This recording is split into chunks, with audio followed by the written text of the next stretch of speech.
মা চিৎকার চেঁচামেচি করা শুরু করেন। তখন পিছন থেকে তাকে সামলানোর জন্য এই শামীমা খান মজলিস জাপটিয়ে ধরে মাকে। আর তখন সুবলের ভাষ্য হলো তিনি আতঙ্কিত হয়ে পড়েন। তখন পাশে ছিল একটি ফল কাটা ছুরি, সেই ফল কাটা ছুরি দিয়ে এক পাশে 2 পোজ দেন এবং আর এক পাশে আর একটি পোজ দেন। পোজ দেওয়ার পর তখন দেখেন যে মরে নাই, বা উনি তখনও চিৎকার করতেছে। তখন তার মাথায় হলো, সে তো ইলেকট্রিক মিস্ত্রি, সে সেইটি ভালো জানে। সে তখন ওই ভাঙছে, ইলেকট্রিক বোর্ডটা ভাঙছে, ভেঙে ওই তার টেনে বের করছে।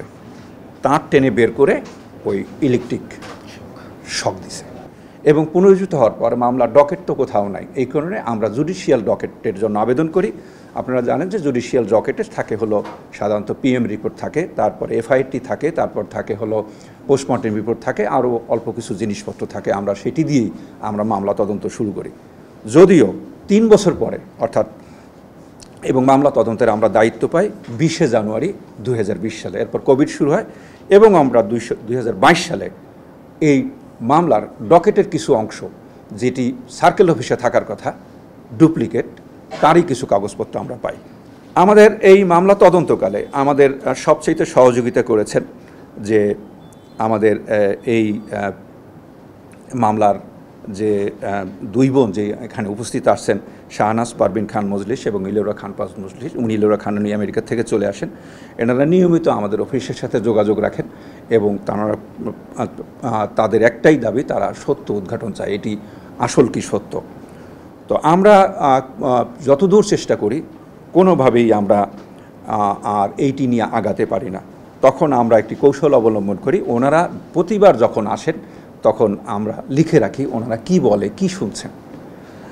ওনারা অনেক কিছু শুনেছেন। সেই অনেক কিছু শোনার মধ্যে যেটি তারা বলেছেন যে একসময় তারা বলেছেন যে ইলোরাকে নাকি তার মা বলতেন, ইলোরা খান মজলিসকে, যে ওরা আমাকে মেরে ফেলবে। কখনো বলেন নাই কে মারবে।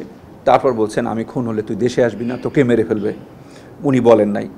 তারপর বলছেন যে উনি খবর পেয়েছেন যে যখন তার বোনরা যায় উপরে গিয়ে দেখছেন যে তার ভাইয়ের পাশের কাঠে তার মা শোয়া এবং তার মার মাথার 2 পাশে 2টি বালিশ এবং নিচে একটি পুরাতন পেপার দেওয়া, যাতে রক্ত বেশি আবার নিচে না পড়ে শোক করার জন্য, এরকম একটি তারা খবর পান। এবং তারা এখানে ওখানে শোনেন যে আলামতের মধ্যে, আমরা অন্য জায়গায় কথা বলি, যে আলামতের মধ্যে ছিল যে এর মধ্যে শুনছেন ওরা মা বাড়ি বিক্রি করতে চাচ্ছে, 2 বোন বাড়ি বিক্রি করতে চাচ্ছেন না। তারপরে ওনারা শুনেছেন যে ওয়ালে রক্তের দাগ ছিল, তারপরে সিঁড়িতে রক্তের দাগ ছিল, সেগুলি পুলিশ নেয় নাই, যেহেতু আমরা ডকেট নেই আমরা জানি না। তারপরে ওনারা শুনছেন যে ওয়ালের রান্নাঘরের যে ওয়াল, সেই ওয়ালের সুইচ বোর্ডটি ভাঙা এবং সেখানে 2টা তার বের করা, এইসব বিভিন্ন খুঁটিনাটি ডিটেলস আমরা এগুলো লিখে রাখছি। তো লিখে রাখার পর আমরা যেভাবে কাজ করি, আবার এই খুঁটিনাটি বিষয়গুলোকে ধরে আমরা কাজ করার চেষ্টা করি।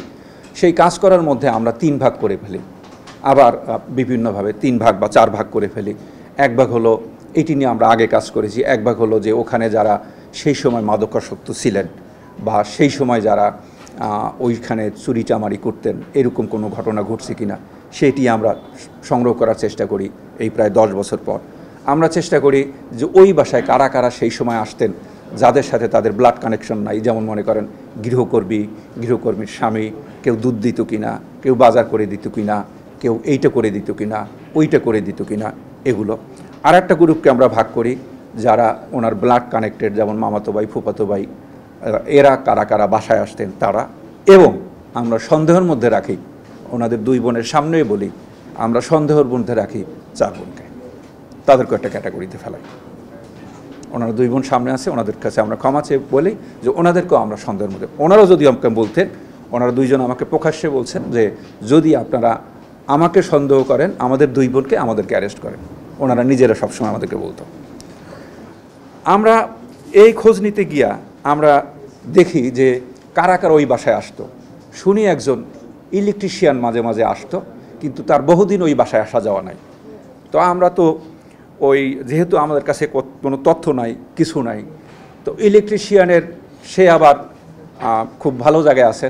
সে গত 30 বছর ধরে এই সাভার থানার মধ্যে, সাভার থানার ইলেকট্রিশিয়ান, সাভার থানার জেনারেটর অপারেটর, সাভার থানার যারা সিভিল কাজ করেন তাদের নিয়ন্ত্রণকারী, এবং পাশেই একটি তার বড় মুদির দোকান আছে। সে ভালো হিসেবে থানায় সবাই খুব গ্রহণযোগ্য ব্যক্তি। এই লোকটা একসময় যাইতো, এখন আর যায় না। কিন্তু ওই যে হঠাৎ করে হচ্ছে যে যেসব কথা আমরা ওনাদের কাছে শুনছি, সেই সব জিনিসের মধ্যে একটা ছিল সুইচ বোর্ড ভাঙা এবং 2টা তার বার করা। এইটার সাথে কোনো লিঙ্ক মিলানো যায় কিনা। আমাদের এই মামলার একটাই ছিল যে যেখানে দেখিবে ছাই, এইটাই ছিল আমাদের মূল লক্ষ্য। তো আমরা তাকে নিয়ে আসি, এবং আপনারা জানেন যে থানায় সে একটা বিশ্বস্ত লোক, তাকে আনাও একটু কঠিন। আমরা নিয়ে আসার পরে যাকে নিয়ে আসি তার নাম হলো সুবল কুমার রায়। সুবল কুমার রায় সে এখন একটি বয়স্ক লোক, সে 50-এর ঊর্ধ্ব বয়স, বাড়ি নেত্রকোনা। সে সাভারে ভাগ্যান্বেষণে আছে এবং সে ইলেকট্রিকের কাজ শিখছে 1998 সাল থেকে ওই বাসায় যাওয়া আসা।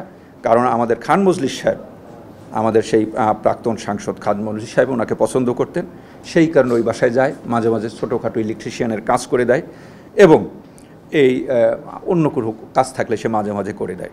এইটি হলো তার পরিচয়, এইটি সে বলছে।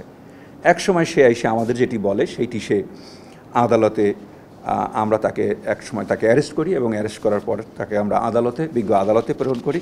বিজ্ঞ আদালত এই মাসেই, গত মাসে সে একটি স্বীকারোক্তিমূলক জবানবন্দি দিয়েছেন। সেই স্বীকারোক্তিমূলক জবানবন্দিতে তিনি বলেছেন যে তিনি 1998 সাল থেকে ওই বাসায় যান। একসময় উনি এই আমাদের নিচতলায় বসবাস করি, আমাদের ভিকটিমের বড় মেয়ে শামীমা খান মজলিসের হাজব্যান্ডের সাথে বিভিন্ন ব্যবসা বাণিজ্যে জড়িয়েছেন। সেই সূত্রে আরও বেশি ওই বাসায় যান। একসময় এই শামীমা খান মজলিসের সাথে 2001 সালে একটু শারীরিক সম্পর্কে বা পরকীয়ায় জড়িয়ে যান। পরকীয়ায় জড়িয়ে যাওয়ার বিষয়টি 2005 সালে জানাজানি হলে একসময় তাকে মারধর করা হয় বা তাকে অপমান করা হয়, এবং সে ওই বাসার থেকে চলে যায়, এবং তাকে বলা হয়েছে আর এইদিকে আসবে না, সে আর যেতেন না। 2008 সালে এই আমাদের সুবল কুমার রায় বিয়ে করেন এবং সে থিতু হন, বাট 2011 সাল থেকে আবার সে ওই বাসায় যাওয়া আসা শুরু করেন। আমাদের ঘটনার দিনে, যেদিন এই ঘটনাটাই ঘটেছে তাকে গুরুতর জখম করার, সেই দিন ভোরবেলা 6:30টার দিকে ফজরের নামাজের সময়, ফজরের নামাজ পড়ে ভিকটিম সেলিমা খান মজলিস ছাদে উঠেছেন, উনি দোতলায় থাকেন, পায়চারি করতে। তখন দেখেন যে সুবল চুপে চুপে এই বাড়ির দিকে আসছে। তখন তিনি সুবলকে উচ্চস্বরে চিৎকার করে বলেন যে তুই আবার এই দিকে আসছ, তোরে খুন করে ফেলব।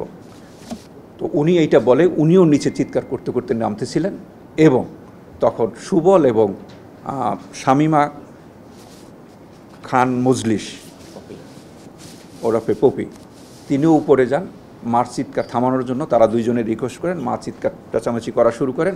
তখন পিছন থেকে তাকে সামলানোর জন্য এই শামীমা খান মজলিস জাপটিয়ে ধরে মাকে। আর তখন সুবলের ভাষ্য হলো তিনি আতঙ্কিত হয়ে পড়েন। তখন পাশে ছিল একটি ফল কাটা ছুরি, সেই ফল কাটা ছুরি দিয়ে এক পাশে 2 পোজ দেন এবং আর এক পাশে আর একটি পোজ দেন। পোজ দেওয়ার পর তখন দেখেন যে মরে নাই, বা উনি তখনও চিৎকার করতেছে। তখন তার মাথায় হলো, সে তো ইলেকট্রিক মিস্ত্রি, সে সেইটি ভালো জানে। সে তখন ওই ভাঙছে, ইলেকট্রিক বোর্ডটা ভাঙছে, ভেঙে ওই তার টেনে বের করছে। তার টেনে বের করে ওই ইলেকট্রিক শক দিছে, যেটি পোস্টমর্টেম বা কোথাও আসেনি, বা এরকম কোনো আমাদের কোনো আলামতও ছিল না। তো এইটি করার পরে ও আরও আতঙ্কিত হয়ে যায়, এবং আতঙ্কিত হওয়ার পর সে চলে যায়। তো এরপরে কিন্তু ঘটনাটা, ডেড বডিটা সে পড়েছিল, এই ঘটনাটি ঘটে হলো রান্নাঘরে।